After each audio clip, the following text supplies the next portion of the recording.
ప్రస్తుతం ఆర్థికంగా అష్టకష్టాలు పడుతున్న భారత్కు రాబోయే కాలంలో ముందు మంచి రోజులున్నాయని నివేదికలు స్పష్టం చేస్తున్నాయి. నివేదికల ప్రకారం 2050 నాటికి అగ్రదేశాలను సైతం పక్కకు పెట్టి భారత్ ఆర్థికంగా టెక్నాలజీ పరంగా దూసుకుపోతుంది. ప్రస్తుతం అమెరికాతో ఢీ అంటున్న చైనా 2020 నాటికి ఈ దేశాన్ని అధిగమించేసి పటిష్ట ఆర్థిక వ్యవస్థగా అవతరిస్తుంది.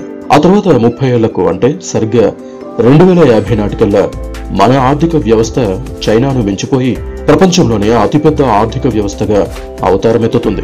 Night Frank and Citi private bank అనే అంతర్జాతీయ సంస్థ అధ్యయనం ప్రకారం 2050 నాటికి మన జీడీపీ $86 ట్రిలియన్ చేరుకుంటుంది.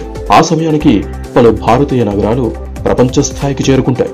దాంతోపాటు రానున్న 10 సంవత్సరాల్లో ఢిల్లీ, ముంబైలో తొలి 20 ప్రపంచ నగరాల జాబితాలో స్థానం సంపాదించుకుంటాయి. దేశ రాజధాని ఢిల్లీని సైతం పక్కకు నెట్టి ముంబై ప్రపంచ నగరాల జాబితాలో 16వ స్థానానికి చేరుకుంటుంది. ఢిల్లీ 20వ స్థానంలో ఉంటుంది. ఆర్థిక, సామాజిక, రాజకీయ స్థితిగతులు, జీవన సరళి, ప్రపంచంపై వాటి ప్రభావాల ఆధారంగా ఆయా నగరాలు జాబితాలో చోటు సంపాదించుకుంటాయి. రాబోయే కాలం భారత్లో వ్యాపారానికి స్వర్ణయుగం లాంటిది. ప్రపంచవ్యాప్తంగా అనేక పెద్ద కంపెనీలు భారత్లో పెట్టుబడులు పెట్టేందుకు క్యూ కడతాయి. B2B బిజినెస్ శరవేగంగా పుంజుకుంటుంది. దీంతో 2020 నాటికి భారత్ జపాన్ను దాటేసి 3వ అతిపెద్ద ఆర్థిక వ్యవస్థగా అవతరించనుంది. 2025 నాటికి ఆసియా పసిఫిక్ దేశాల్లో నివసిస్తున్న వారి సంఖ్య భారీగా పెరుగుతూ ఉండడం, ఇతర దేశాలు పెద్దగా ఆకట్టుకోలేకపోవడం కూడా ఆర్థిక వ్యవస్థ బలోపేతం చెందడానికి కారణాలుగా ఉంటాయి. మరోవైపు అగ్రరాజ్యం అమెరికా ఆర్థిక వ్యవస్థ రోజురోజుకు బలహీనపడుతూ ఉండడంతో ఆసియా దేశాలు ఆర్థికంగా దూసుకుపోతున్నాయి. ముఖ్యంగా ఆసియా పసిఫిక్ దేశాల విషయానికి వస్తే చైనా, భారత్లో వృద్ధిలో పోటీ పడుతున్నాయి. అయితే గత సంవత్సరం నుంచి చైనా వృద్ధి రేటు నెమ్మదించింది. 2015లో చైనాలో 100 కోట్లకు పైగా మంది పనిచేస్తూ ఉండగా ఇది 2030 నాటికి 97 కోట్లకు తగ్గనుందని అంచనా. అదే భారత్ విషయానికి వస్తే 3 ఏళ్ల క్రితం 86 కోట్ల మంది పనిచేస్తూ ఉండగా వచ్చే పుష్కరకాలం నాటికి 103 కోట్లకు చేరుకునే అవకాశం ఉందని తెలిపింది. ఇది కూడా దేశ ఆర్థిక వ్యవస్థ పుంజుకోవడానికి దోహదపడే అంశం. 2050లో అతిపెద్ద జనాభా కలిగిన దేశంగా ఇండియా అవతరిస్తుంది. ప్రస్తుతం ఇండియా పాపులేషన్ 135 కోట్లు, చైనా పాపులేషన్ 141 కోట్లు. 2050 నాటికి ఇండియా పాపులేషన్ 170 కోట్లు దాటుతుందని అంచనా. దీంతో ఇండియాలో 1 చైల్డ్ పాలసీ తప్పనిసరి చేస్తారు. ఇండియా అప్పటికి ప్రపంచంలోనే యంగ్ పాపులేషన్ కలిగిన కంట్రీగా ఉంటుంది. 2050లో ఈ యంగ్ జనరేషన్ కు మాత్రం గవర్నమెంట్ జాబ్స్ దొరికే అవకాశం చాలా తక్కువ. ఎందుకంటే ఇప్పటికే గవర్నమెంట్ సెక్టార్ ను ప్రైవేటీకరణ చేయడం మొదలుపెట్టిన ఇండియా 2050 నాటికి గవర్నమెంట్ కు సంబంధించిన అన్ని పనుల్ని ప్రైవేట్ కంపెనీలకే అప్పగిస్తుంది. అటు టెక్నాలజీ, లైఫ్ స్టైల్ ఇలా అన్ని రంగాల్లోనూ భారత్ చాలా అడ్వాన్స్డ్ గా ఉంటుంది. 2022 కల్లా ఇండియాలో ఫస్ట్ బుల్లెట్ ట్రైన్ నడుస్తుంది. 2050లో ఇండియాలో చాలా బుల్లెట్ ట్రైన్స్ ఉంటాయి. లైఫ్ స్టైల్ మారడంతో పాటు ఇన్కమ్ కూడా బాగా పెరిగిపోవడంతో ప్రతి ఒక్కరూ లగ్జరీ లైఫ్ కి అలవాటు పడిపోతారు. ప్రతి ఒక్కరికి కనీసం ఒక కార్ అయినా ఉంటుంది. ఇప్పుడు 2 వీలర్స్ ఉన్న తరహాలో 2050 నాటికి 4 వీలర్స్ రోడ్ల మీద పరుగులు తీస్తాయి. విపరీతమైన పాపులేషన్ కారణంగా రోడ్ల మీద విపరీతమైన ట్రాఫిక్ జామ్ అయ్యే అవకాశం ఉంటుంది. దీంతో ఫ్లయింగ్ వెహికల్స్ కు ఇంపార్టెన్స్ పెరుగుతుంది. వీటికి డీజిల్, పెట్రోల్ తో అవసరం ఉండదు. వాటికవే ఆటోమేటిక్ గా రీఛార్జ్ అయిపోతాయి.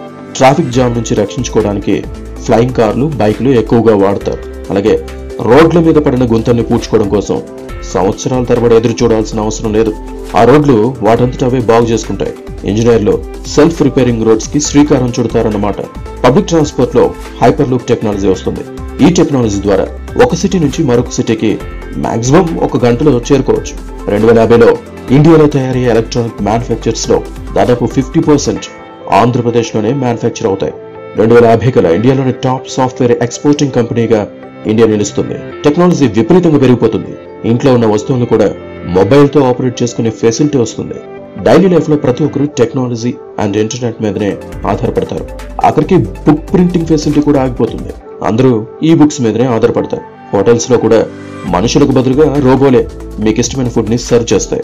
మిలిటరీలో కూడా టెక్నాలజీ విపరీతంగా యూజ్ చేస్తారు. సరిహద్దుల్లో సైనికులకు బదులుగా డ్రోన్స్ మానిటరింగ్ చేస్తాయి. హోమ్ డెలివరీలో కూడా డ్రోన్స్ దే కీలక పాత్ర ఉంటుంది.